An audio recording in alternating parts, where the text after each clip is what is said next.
जब मैं ये बात करता हूँ कि आपने अपनी सारी एक्टिविटीज़ का, अपने परफॉर्मेंस का रिकॉर्ड रखना है, साथ आपको ये भी रिकॉर्ड रखना है कि आपके कंपेटिटर्स क्या कर रहे हैं।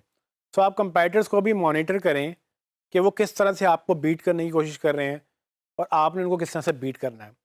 तो एक चीज़ आपको याद होगी, मैं आपको दोबारा बता देता हूँ कि गूगल में सिर्फ 10 रिज़ल्ट्स आते हैं। इन 10 रिज़ल्ट्स में अगर आपने जगह लेनी है तो आपने किसी एक को नीचे पुश करना है, तो फिर खुद ऊपर आना है। अगर आप नंबर 1 पे नहीं है, तो आपको नंबर 1 पे आने के लिए नंबर 1 को नीचे करना पड़ेगा। नंबर 1 नंबर 2 पे आएगा, नंबर 2 नंबर 3 पे जाएगा, नंबर 3 नंबर 4 पे जाएगा, हो सकता है कि नंबर 5 नीचे चला जाए या वो टॉप पेज से निकल जाए। तो यही सर्वाइवल की गेम है। आप अपनी कीवर्ड की आप जो है वो रैंकिंग मेंटेन करें, या कोई और अपने कीवर्ड की रैंकिंग मेंटेन करना चाहता है, तो वो आपको बीट करेगा, आप उसको बीट करेंगे। सो एसईओ में तो यही चलता है। ऐसा नहीं है कि आप एसईओ कर रहे हैं, सब एसईओ कर रहे हैं, वो भी नंबर 1 पे हैं, आप भी नंबर 1 पे हैं। नो। तो मेक श्योर ये करें कि आपने जिसको बीट करना है, उसके ऊपर नज़र भी रखें। नज़र रखने के लिए अगेन आप क्या कर सकते हैं, आप वही टूल यूज़ कर सकते हैं जिसमें आप कंपटीशन, उसकी रैंकिंग, उसकी मॉनिटरिंग, उसका कंटेंट कौन सा नया आ रहा है, उसके कीवर्ड कौन से यूज़ हो रहे हैं।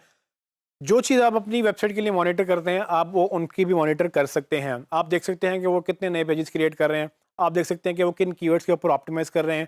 जिस तरह से एसईओ को एक के साथ मैंने आपको बताया था कि आप अपने पेज का ऑडिट करते हैं, आप उनके पेज का भी ऑडिट करेंगे कि भाई इन्होंने ये पेजेस बनाए, किस तरह से उन्होंने टाइटल बनाया, किस तरह से उन्होंने कंटेंट में डेंसिटी मेंटेन की है, किस तरह से हेडिंग्स बनाई हैं, किस तरह से लेआउट बनाया, कंटेंट कितना लंबा है, इमेजेस कैसे हैं, पेज की स्पीड क्या है। ये सब चीज़ें पब्लिक इन्फॉर्मेशन होती है, आप किसी भी वेबसाइट के ऊपर चेक कर सकते हैं। तो ना सिर्फ आप अपनी वेबसाइट के ऊपर ये चेक करेंगे, आप अपने कंपेटिटर को भी देखेंगे कि वो कौन से नए आइडियाज़ लेकर आ रहे हैं, वो कैसे आपको बीट करने की कोशिश कर रहे हैं। सो अगर आप भी थोड़ा सा ये कंपटीशन को अगर आप अपने विजिलेंस मोड में रहेंगे, तो आपको इससे ये फ़ायदा होगा कि आप कोई चीज़ ऐसी मिस नहीं करेंगे जो शायद आपके कंपेटिटर कर रहे हों और आप ना कर रहे हों। बल्कि आपको इससे ये ज़रूर फ़ायदा होगा कि आप ये देख सकेंगे कि वो क्या कर रहे हैं और आपको एक्स्ट्रा क्या करना है जो वो नहीं कर पा रहे हैं। फॉर एग्जांपल अगर वो भी सारी ऑन पेज बड़ी अच्छी करते हैं, आप भी ऑन पेज बड़ी अच्छी करते हैं, तो आप लोग बराबर हुए गूगल की नज़र में, क्योंकि गूगल उनको भी रैंक करने की कोशिश करेगा, आपको भी रैंक करने की कोशिश करेगा। डिफरेंशिएशन कहाँ पे आएगी? वो डिफरेंशिएशन आएगी जहाँ पर बेसिकली आप वो काम करेंगे जो वो नहीं कर पा रहे हैं, और वो भी करेंगे जो वो ऑलरेडी कर रहे हैं, वो आप भी करेंगे, ताकि आप उनसे ज़्यादा करें, अच्छा करें और उनको बीट करने की कोशिश करें। इसमें सबसे ज़्यादा जो चीज़ें मेन आती हैं, वो अगेन वेबसाइट के ऊपर बात आ सकती है कि उनका वेबसाइट अच्छा नहीं है, उनका स्ट्रक्चर अच्छा नहीं है, उनका लेआउट अच्छा नहीं है, स्पीड अच्छी नहीं है, या वो कंटेंट ही नहीं क्रिएट कर पा रहे हैं।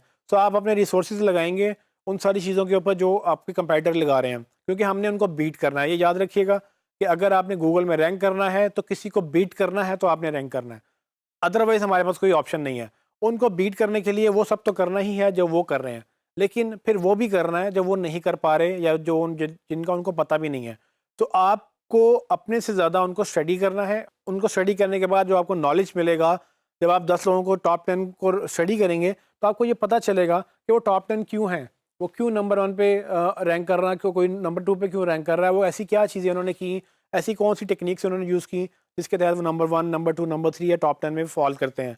तो आपने वो सब चीज़ें भी करनी है, लेकिन सिर्फ वही नहीं करनी, क्योंकि अगर आप उनको कॉपी पेस्ट करेंगे तो आप उनको कभी बीट नहीं कर सकेंगे। उनको बीट करने के लिए आपको उनसे भी अच्छा होना है। तो आप बेसिकली उनसे इंस्पिरेशन लें, देखें वो क्या करते हैं। जब आप ये देख लेंगे कि वो क्या करते हैं, आप वो भी करेंगे, और फिर वो भी करेंगे जो वो नहीं कर पा रहे थे। इससे क्या होगा कि आपका एक उनके ऊपर एक एज होगा, आप ज़्यादा बेहतर काम करेंगे और गूगल आपको इसका रिवॉर्ड करेगा, और अल्टीमेटली आप उनको बीट कर सकेंगे।